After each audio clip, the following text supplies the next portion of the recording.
Kondisi terkini ex-kiper timnas Kurnia Mega, Erick Thohir kirim dokter langsung untuk merawatnya. Begini kondisi terkini ex-kiper timnas Indonesia Kurnia Mega yang mengalami gangguan pada fungsi penglihatannya hingga harus menjual medali hingga trofi yang pernah didapatnya. Melihat hal tersebut, Ketua Umum PSSI Erick Thohir berjanji akan membantunya. Kini, janji tersebut terrealisasi saat Erick Thohir mengirimkan dokter dari RSPP untuk melakukan pemeriksaan terhadap kondisi Kurnia Mega. Hal tersebut disampaikan melalui media sosial Instagram Erick Thohir, memberikan update terkini perawatan kesehatan Kurnia Mega. Erick Thohir juga menyampaikan permintaan kepada seluruh masyarakat Indonesia untuk mendoakan kesembuhan terhadap mantan penjaga gawang timnas Indonesia tersebut.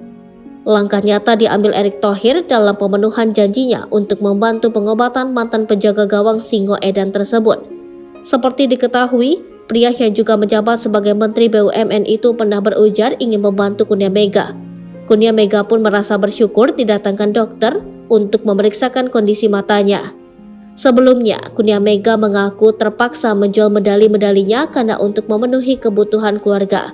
Di sisi lain, pria yang akrab disapa Entong ini masih berjuang melawan penyakit yang diderita tersebut.